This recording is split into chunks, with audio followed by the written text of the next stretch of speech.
Okay, this is a video review of the Socom Gear Gemtech Oasis. I'm feeling lazy, I'm feeling festive, so I'm wearing my pyjamas.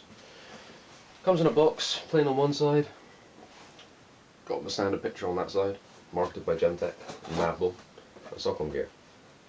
In the box you get a manual, which I gotta say, well done, hats off to them, it's actually in proper English, and contains, good detailed diagrams, so that's not bad. I got this gun from Swindon Airsoft, so if you're looking for a UK retailer, those guys are good. Always had good service from them. This is a Socom Gear sticker, comes in the box. Ooh. On receipt, which you guys don't need to see. Comes like this in the box, it doesn't actually come inside of this bag, it comes sat on top of it. And now we've got the gun itself. Right. This, if you own a Marie Tracer unit, the front end feels just like it.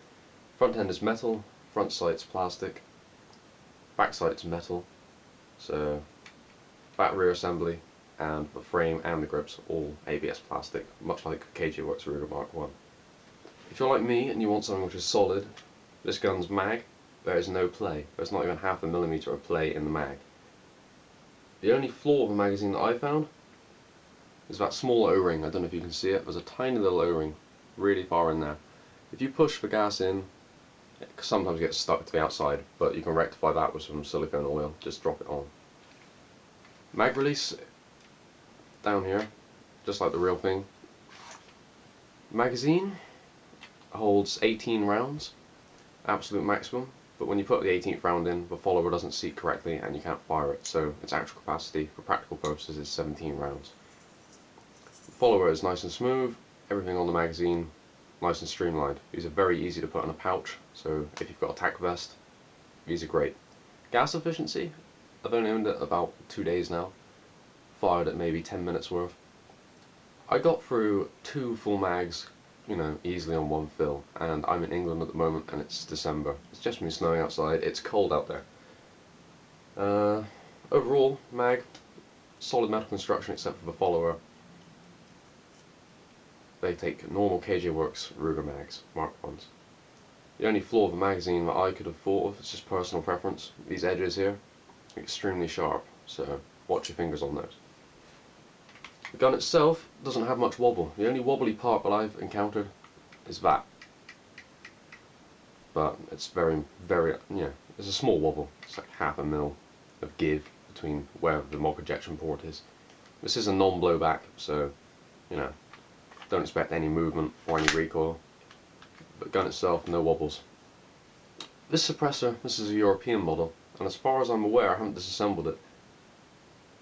I would have thought it has foam in it, because you'll see why in a minute. The noise it makes is amazing.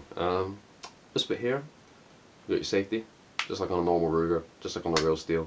Real steel is 22 LR, and that bit there would fly back, but it won't on this. It's a non-blowback. The trigger, I've got quite skinny fingers, and you can tell already, there's not much room there. So if you're wearing gloves and you've got bigger hands, this is not the gun for you. You're not going to be able to get your finger through the trigger guard. Okay. The sights, they're the same as Ruger in real life. They've got match sights. It's adjustable for windage, but not. Oh wait, no, it is. It is adjustable for windage and elevation. So there we go. My initial thoughts on holding it. It's very solid, but it's also very light. I've held a KJ Works Ruger Mark 1 before, and I have to say this is a step up in terms of quality. It's got trades written on it.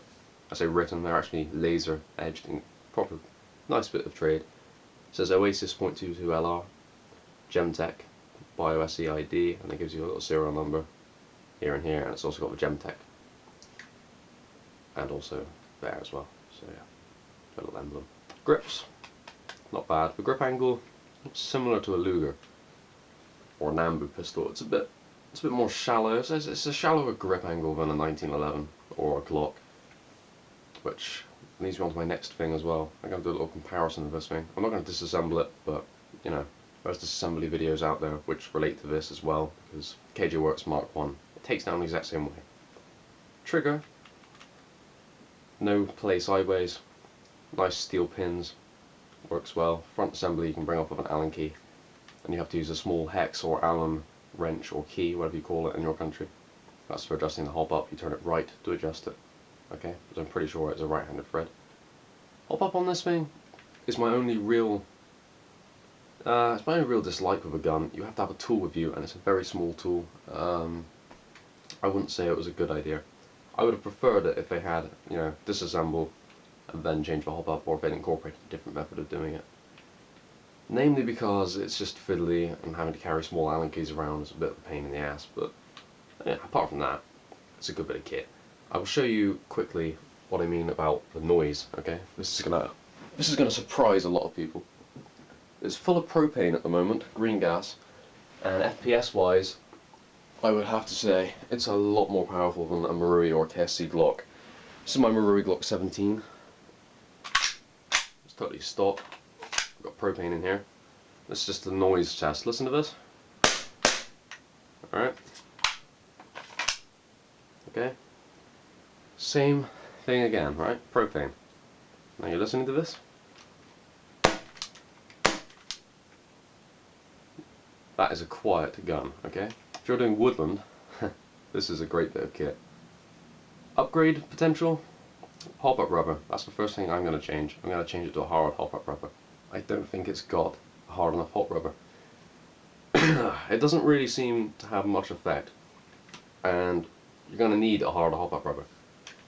.20s, you can't use them. It spits them everywhere. The FPS is probably hitting about 480 at the moment. I shot at a wall, an interior wall. I know, silly. The plaster actually got dented, you know, right far in. You can see the brickwork, so I would say it's up on a par with my BSR-10. The outer barrel itself runs to about here. Sorry, the inner barrel to about here. So, yeah. You could put a longer inner barrel in there if you actually wanted to. I wouldn't personally. I haven't disassembled it yet, so I don't really know about the internals. Although I do know the internals on this part here are identical to KJ Works Mark 1 Rugers. They are metal, and it's, you know, it's not pop metal either, it's actually quite decent metal. The pins also on the gun, they're steel. They're not alloy, they're actual proper steel. The trigger pull, some people have heard it's quite heavy, but, you know, it's got a really clear, decent break. So you can tell. Nice. It's not like a Glock bow, where it's just a very simple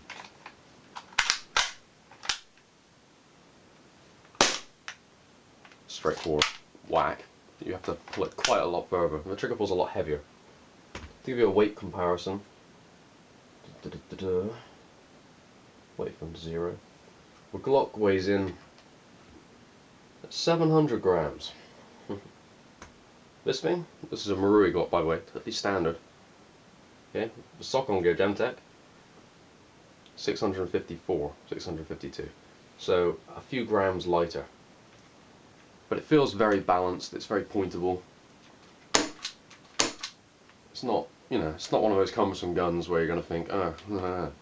Finding a holster for it, drop legs I found, you know, they do fit. The silencer just pokes right way through the bottom of the holster. There's no real issue. The grips are comfortable, they're warm, I can't see any problem with them.